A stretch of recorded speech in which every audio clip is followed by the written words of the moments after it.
Everyone, we're going to get started. This is Shikachi. I'm a software engineer on the Ansible DevTools team. Just going to be talking about writing, running, and testing Ansible content with natural language AI powered by MCP servers, the DevTools MCP server. So over to you, Shikachi. Hello everyone. So I'm Shatakshi. I'm part of Ansible DevTools team. So today I'll be giving a talk on integration of MCP server that we did in the Ansible VS Code extension.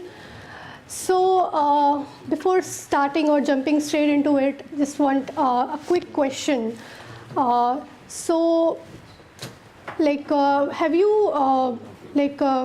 Can you tell me how have you ever started your Ansible development and you are working on VS Code extension and you have multiple terminals open, some for browsing the docs, some for running maybe Ansible lint or debugging playbook, another for debugging playbook.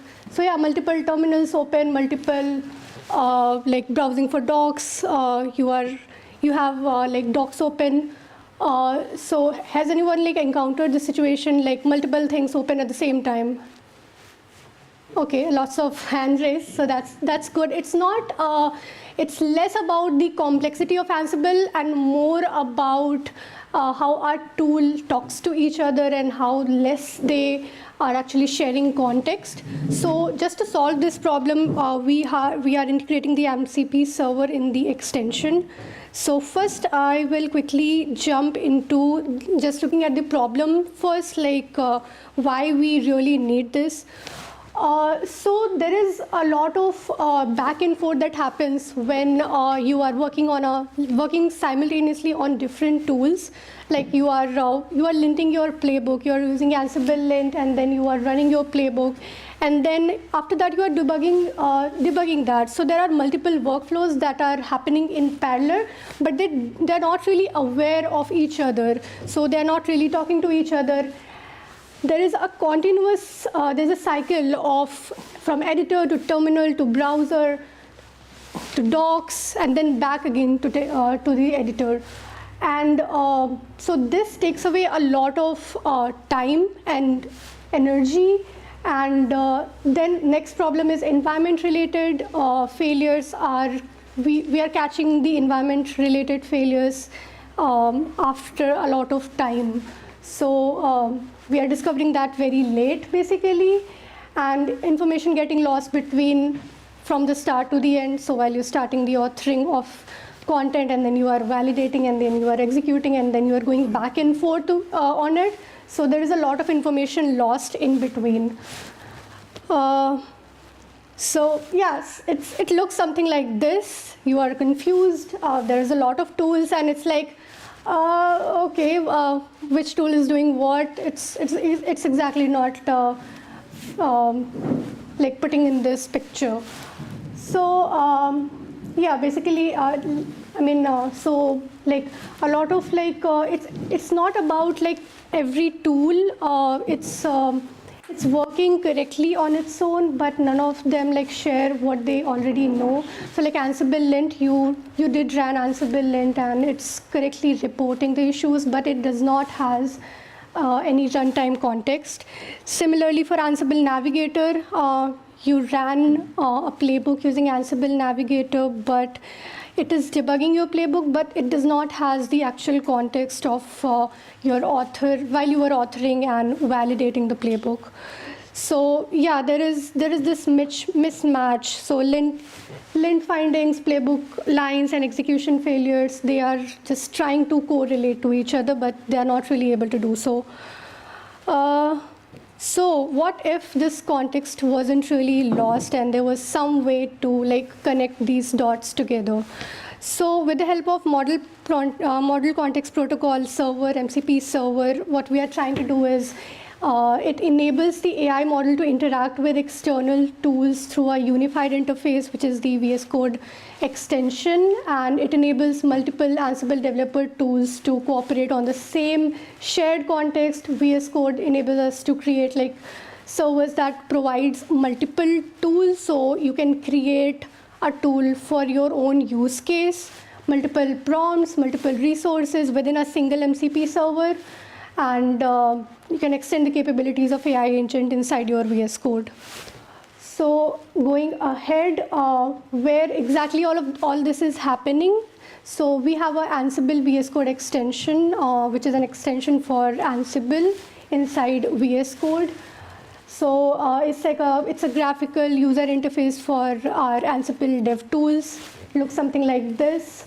There are a lot of guides and web views. So from this guide, it will take you to a lot of pages, like a lot of web views which are directly related to Ansible dev tools. Like you can see collection project, execution environment project, playbook project, and a lot of them basically which are integrated as part of dev tools.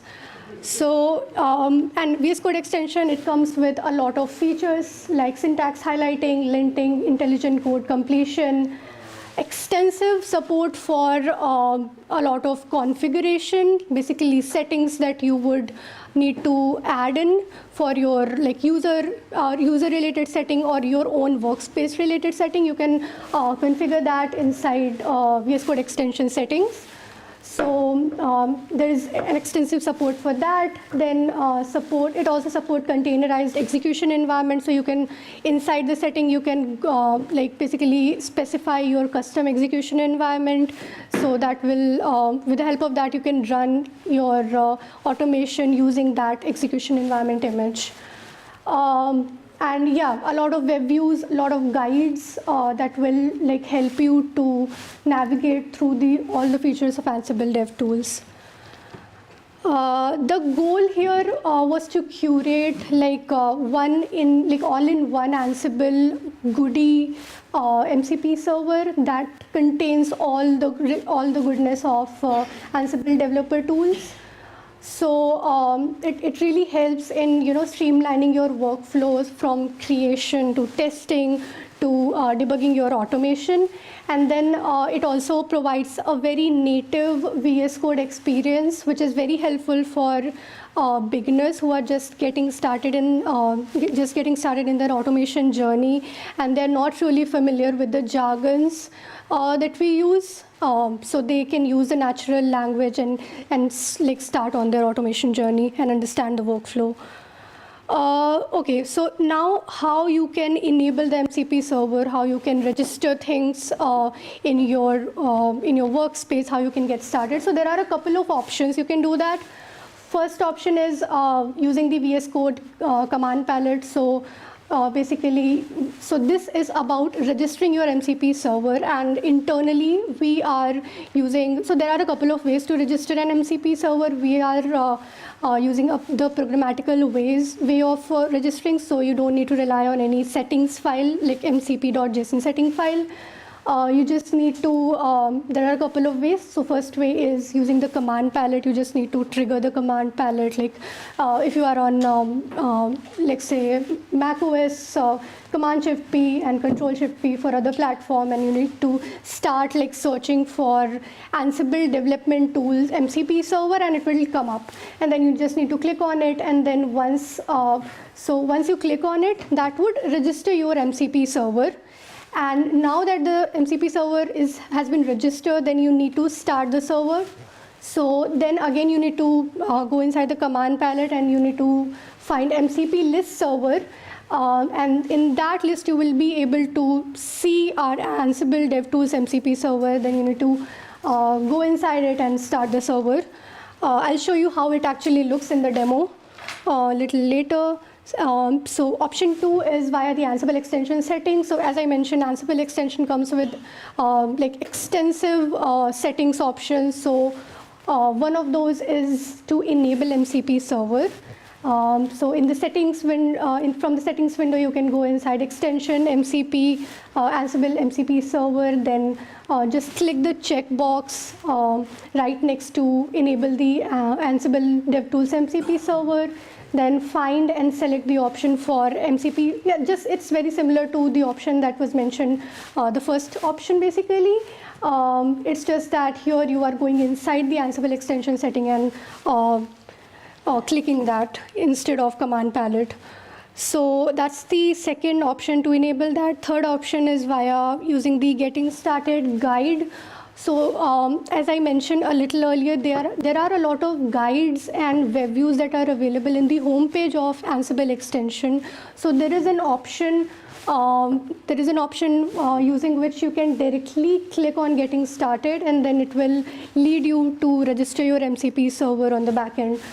So it will register your server, and then again you need to list the servers from all the entire list of available MCP servers, and then you need to find the DevTools MCP server and just start the server.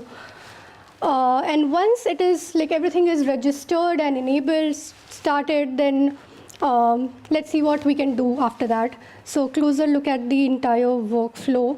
So I'll be quickly covering all the tools that we have integrated. So first I'll be covering the tools that are related to setting up your virtual environment. So first is ADE Environment Info. So this tool is actually responsible for inspecting your existing development environment. So with the help of this, you can get information about your Python version, your Ansible version, which you already have, and like whatever like Ansible collection you already have installed in your virtual environment. It will give you a comprehensive information about that. And then next is ADE Setup Environment, which actually helps in creating, if you want a fresh virtual environment to get set in your workspace, this tool will help you to set your virtual environment. So you just need to, like in the Copilot chat, you need to say, I need to create a virtual environment, a fresh virtual environment using any requirement that you might have, like Ansible version, Python version, that you might have been already having in your local, and then it will create a new virtual environment, suggest you the exact command that you need to hit in your terminal to source your virtual environment, and along with the Python packages, Ansible collection, and other details that you mentioned. So yeah, that's about the ADE Setup Environment tool. Next is List Available Tools. So this tool comes in very handy when you're just getting started and you're not really aware of what are all the tools. So this is like it will give you a quick summary of what are all the available tools and what tool is responsible for doing what. So yeah, just a nice summary of all the available tools. Then next is ADE Check Environment. So this is about checking and installing the Ansible Developer Tools Python package, which is a bundle that has all the Ansible development tools, Ansible Lint, Navigator, Creator, Molecule, all the Ansible development tools. So you don't need to manually install all the Python packages. You just need to install Ansible DevTools and you would be good to go. So this tool does that. If you already have Ansible DevTools installed, it's good, but if you don't have, then it will go ahead and install the Ansible DevTools ADT in your virtual environment. So that is about Ansible DevTools Check Environment. Next is Create Ansible Project. This internally Create Ansible Project is for creating or scaffolding various types of project. It is using Ansible Creator in the back. So it's scaffold like multiple types of project. If you want to create a collection, it will use Ansible Creator and help you create an entire structure of a collection. If you want a best practices, Ansible best practices directory structure, it will help you to scaffold that. And also if you already have an existing structure and you just want to add, for example, if you already have a collection and you want to add a specific role inside that collection, so Ansible Creator will do that for you. So yeah, to support all the goodness of Ansible Creator, this tool will do that, Create Ansible Project. Going ahead, Ansible Content Best Practices. Yeah, so this tool is about, so this will, we are using a resource file for this, and it has a lot of, it's like a big MD file which has a lot of information about YAML formatting, naming convention, role structure, playbook design, all the things, all the best practices related to Ansible. So when you invoke this tool inside your Copilot, so all this information gets accumulated there. It will be in the in the context, and like all the queries that you will generate after this. So it will use all this information basically because it will already be in the context. So this tool is about that. Next is Ansible Lint. I think.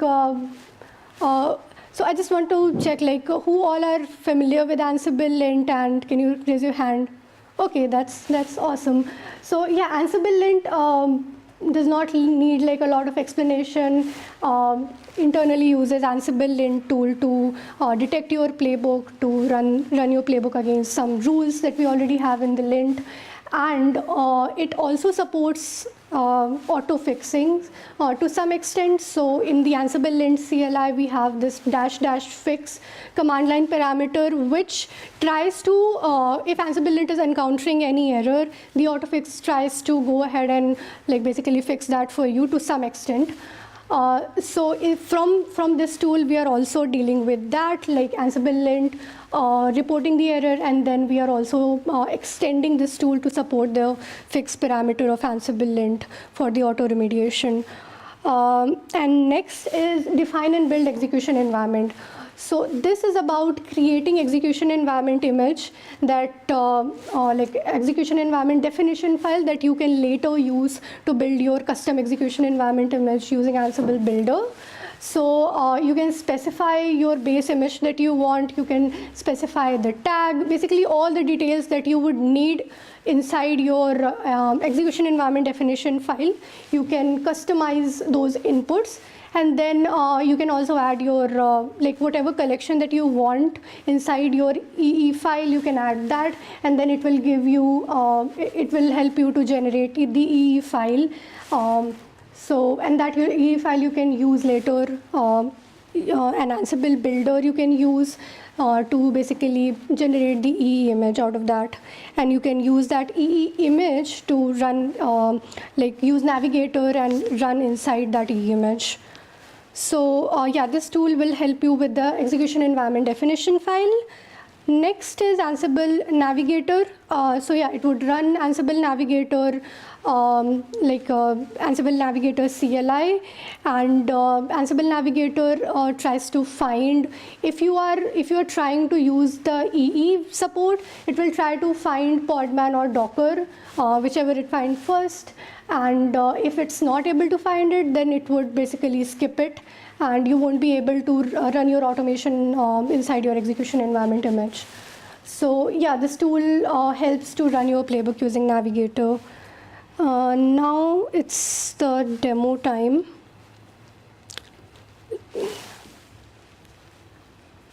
Okay. Okay, so first we'll see how you can register and start your MCP servers. So this is my workspace. I already have Ansible VS Code extension installed. You can install it from here if you don't like already have it. And then what you need to do is to enable your server. Like I mentioned, there were a couple of options. So like let's see like one of them, which is using the command palette way. So you just need to click Control Shift P if you are on Mac. Sorry, Command Shift P if you are on Mac.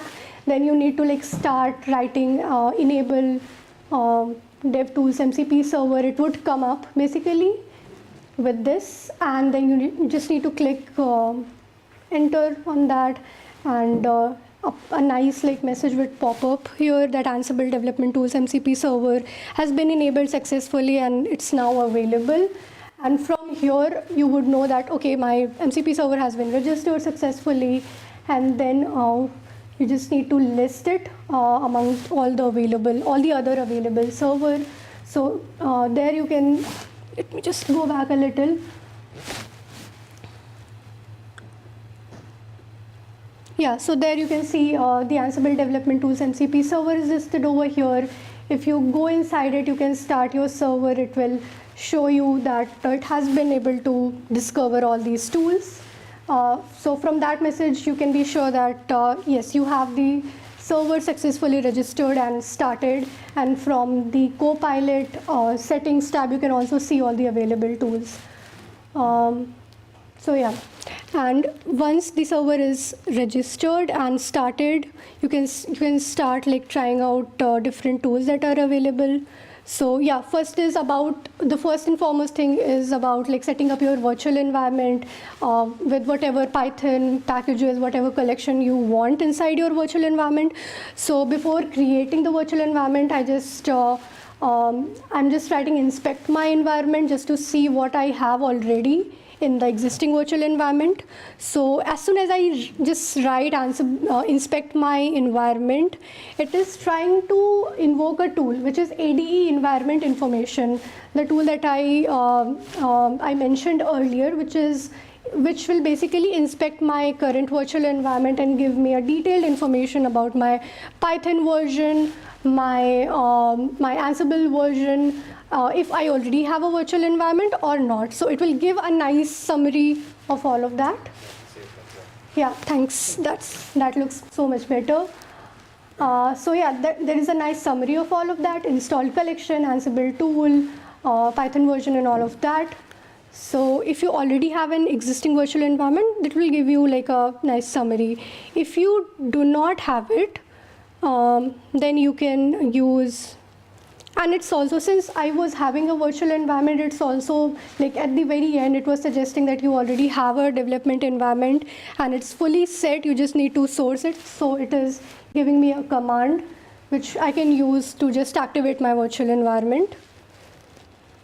And to create a fresh virtual environment, you can say something like create a new virtual environment using the Python version that you already like have locally.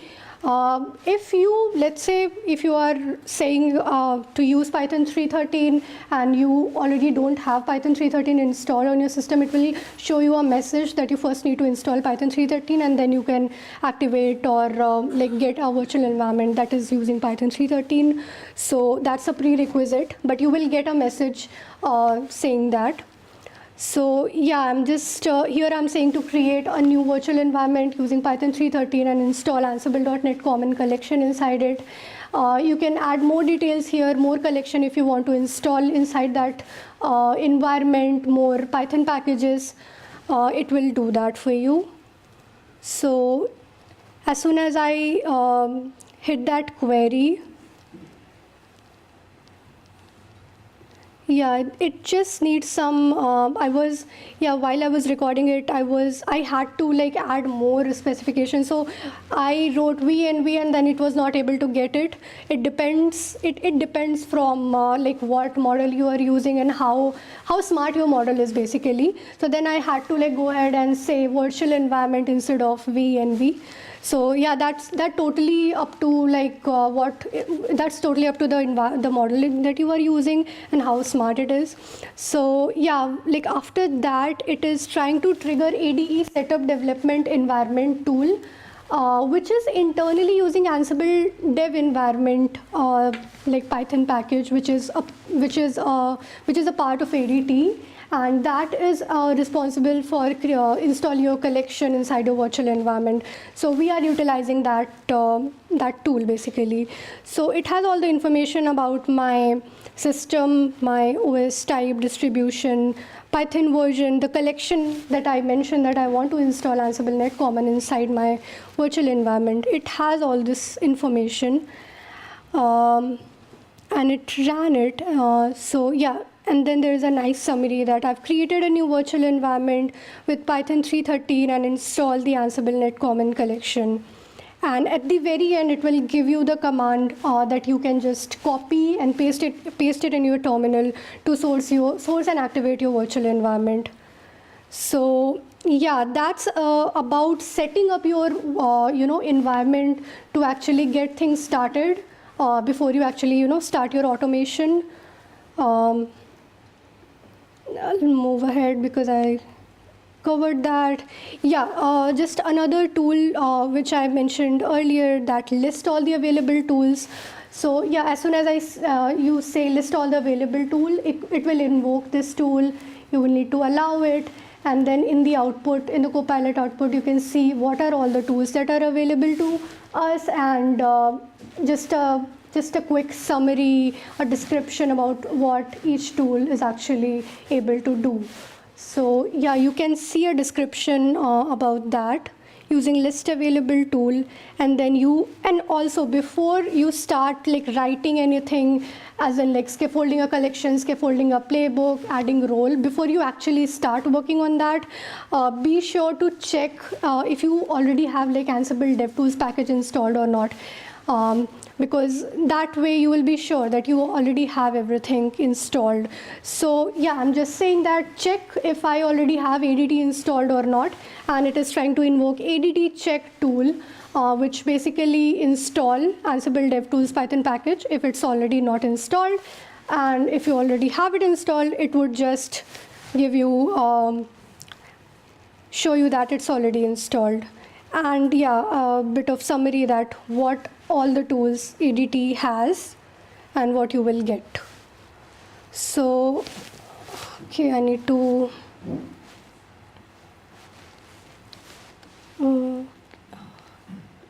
okay, this is the second clip about the other tools.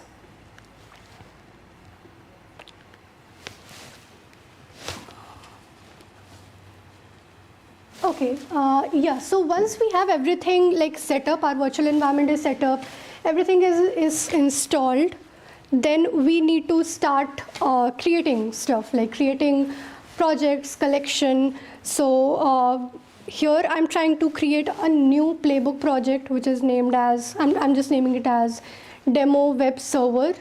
So playbook project, if you are not like familiar with Ansible Creator, so Ansible Creator has this capability to scaffold multiple types of projects. So playbook project is the kind of project that gives you Ansible best practices playbook structure. So in that structure, you will get like all the best practices directory, some sample playbook files, a sample role structure, which is inside the Ansible collections directory. So that's the ideal way to get started, because that will give you the skeleton basically, and from there you can like modify it and go ahead. So here I'm trying to invoke Ansible Creator.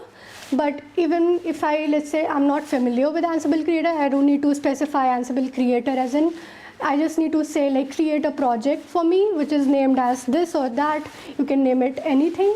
So I'm just saying that, and internally, as soon as I like hit that query, it was able to find the tool that I'm trying to invoke, which is create Ansible projects. That's responsible for creating projects. It is able to find the information. Basically, this information is going to Ansible Creator, and then it is doing its job to create or scaffold stuff. So project type is set to playbook. Directory, project directory name is this, namespace, and collection name is also required, because that will be like scaffolding collection as well in the playbook, in the best practices directory structure. So yeah, the FQCN collection name needs to be specified.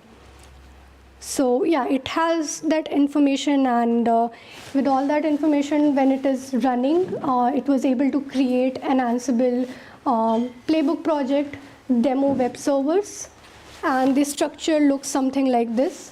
So it has all the best practices. This is the Ansible best practices directory structure. So there are a lot of configuration files like Ansible, Ansible.config, Ansible Navigator configuration file, which is Ansible Navigator.yaml.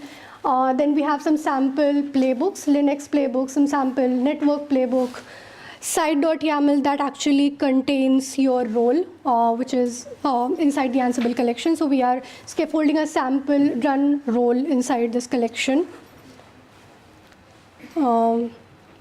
Yeah, so that's the FQCN name of your collection, and we have a sample role inside it, and these are all the configuration files that you need to basically get started. So yeah, these are some of the playbook files that are scaffolded as part of this directory structure, and this is the main playbook file, which is site.yaml, and it has the information about your role. So from here you can you have all the playbooks, you have all the directories structure that you need, and from here on you can go ahead and start validating your content, running your playbooks, and then basically you can deploy it. So like here, because I already have some playbooks scaffolded using Ansible Creator, so I'm just going ahead and validating my playbook. So yeah, as soon as I say validate this playbook, it is, let me go back a bit. So yeah, as soon as I'm saying validate this playbook, it knows that validating as in we have to use Ansible lint, right? So yeah, these keywords, they are internally, like in the code base, we have internally like added a lot of keywords, so which is why it's able to it is able to grasp like validate as in we need to use Ansible lint, right? So yeah, it is triggering the Ansible lint tool.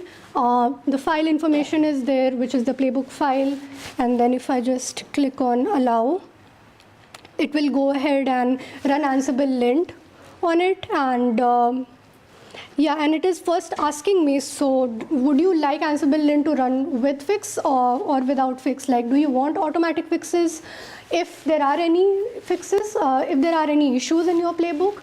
So I will say no automatic fixes for now, because first I want to see if there are any issues or not in the playbook. So yeah, just run Ansible lint for me right now.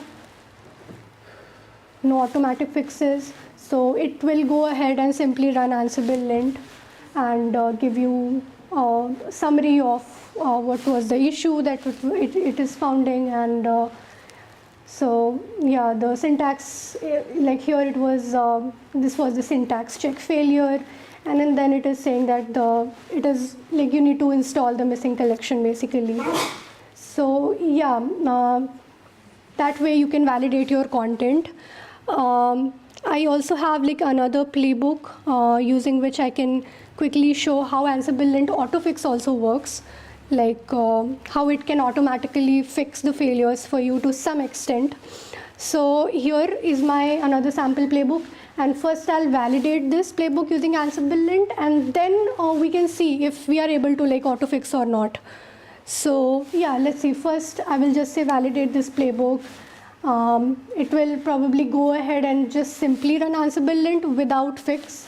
So fix parameter is set to false, and then it will report the issues. The command instead of shell rule has been triggered because we are using ansible.builtin.shell where command should have been used.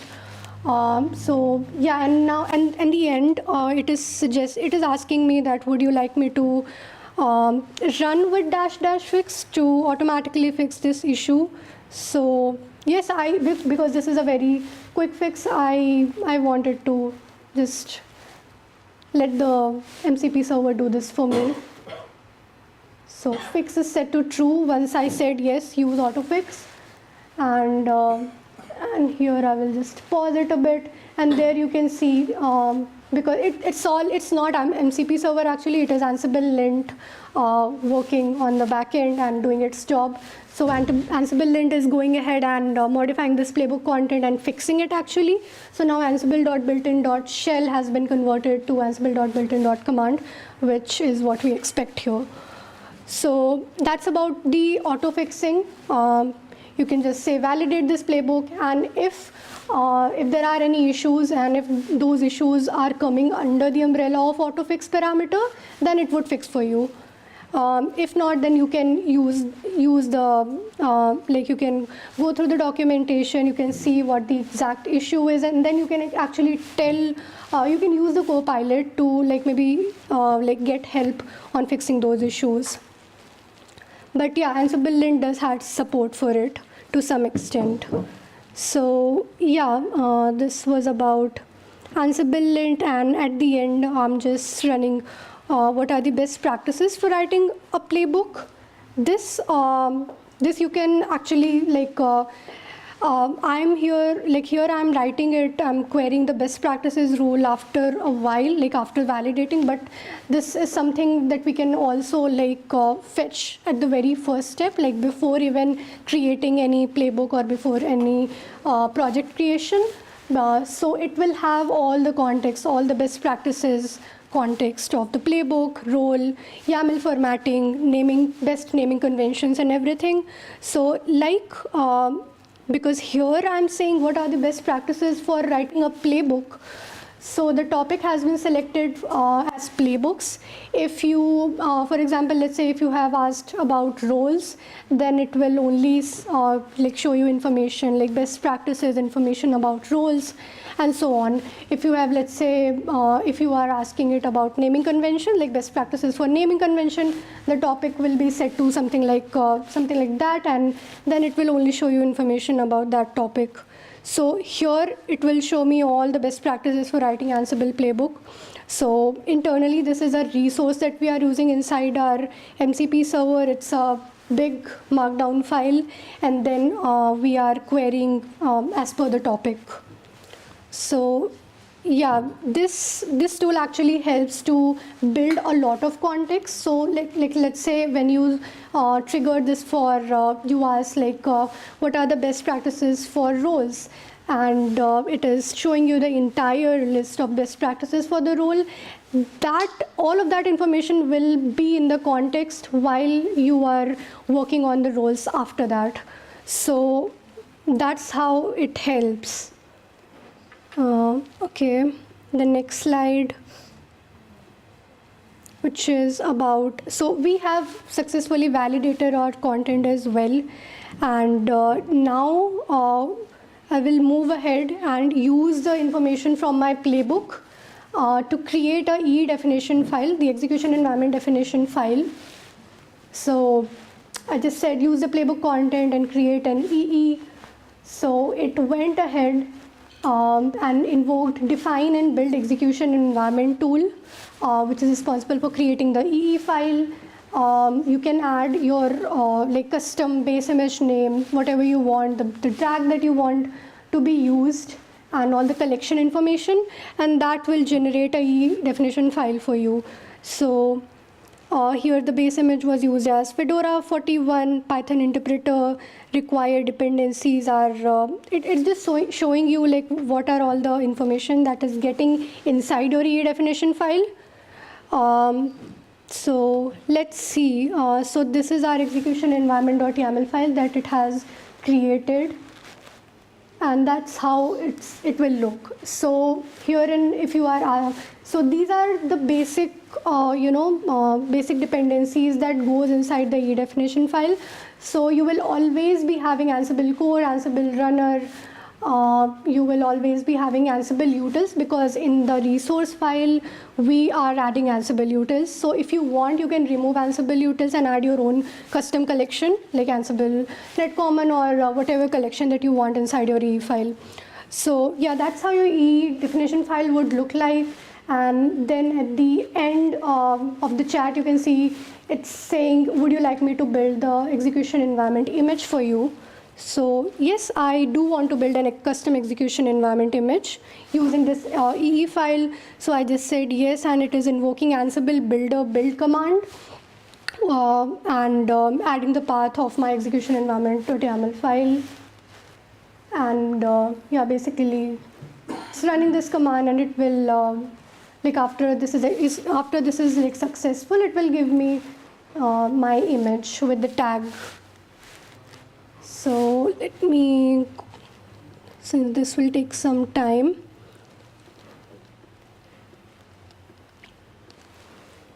Okay, okay, so build was completed, and I have my execution environment image ready.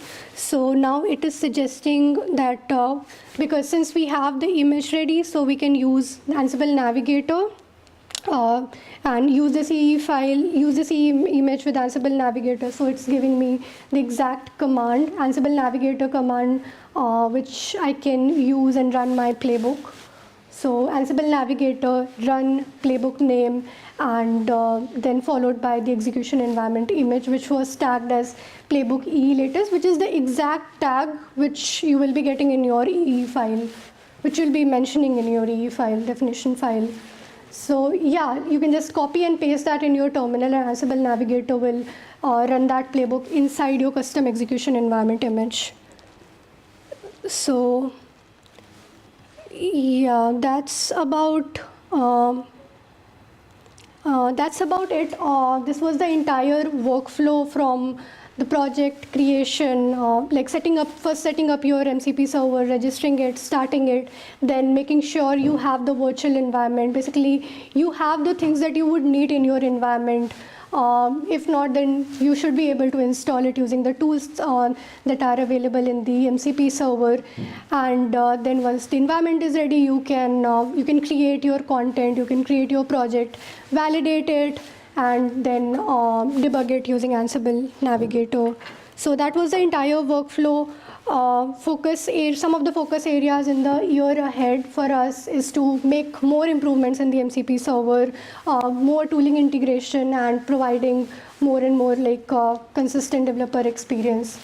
So yeah, that's mostly about it. And I would love to hear from you if you what was your experience if you have already used some of these tools in the past. Any pain points, any things that you would like to mention, and what works well, and do you want to see any new feature, any new enhancement? So yeah, would love to hear from all of you from that. And this is the link for Ansible DevTools forum post, so you can join that and chat with us over there. And this is the link for the Ansible community forum to join. So yeah, that's about it. Thanks everyone. If you all have any questions, then go ahead. Thanks.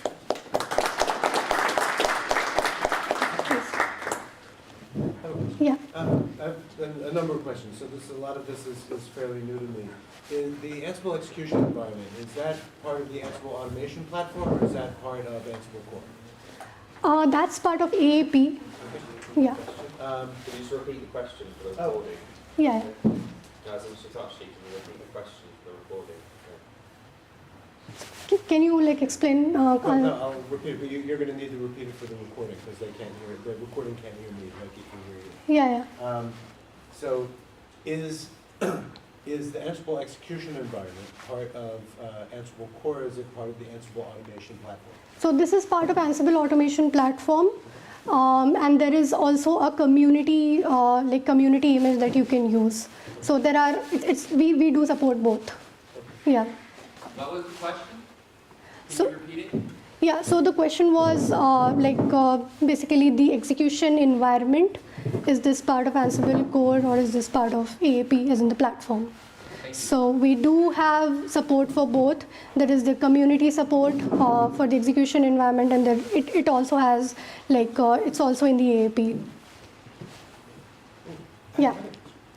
When you load that up, how much context does it use? Like, how many tokens is that going to use just to launch that in Cloud? Launch as in I'm going to ask you to repeat the question.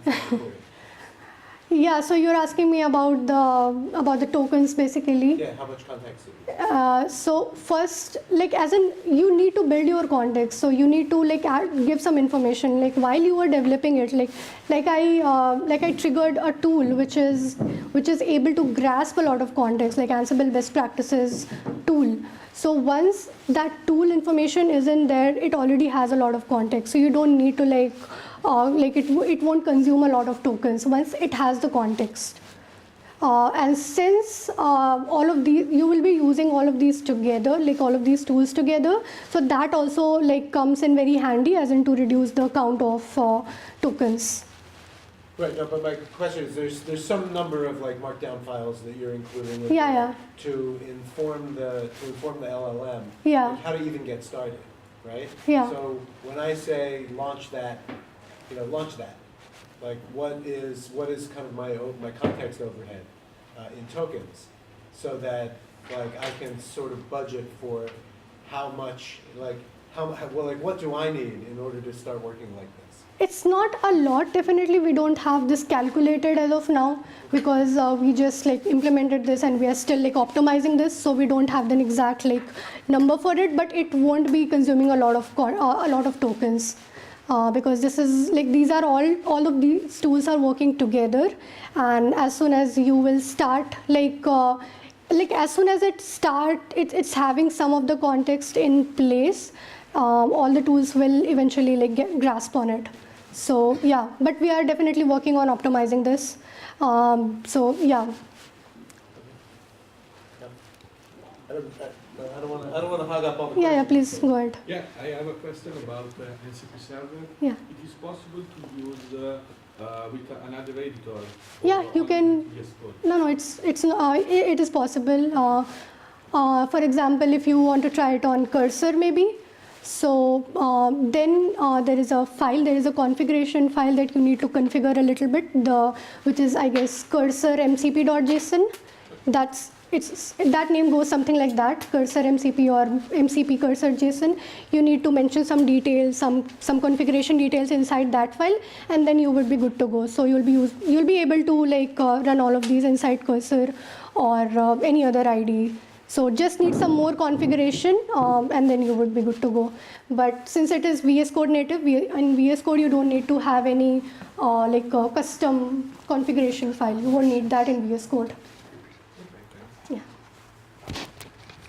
And I guess sort of based on that, is there a version of that MCP that I could run like?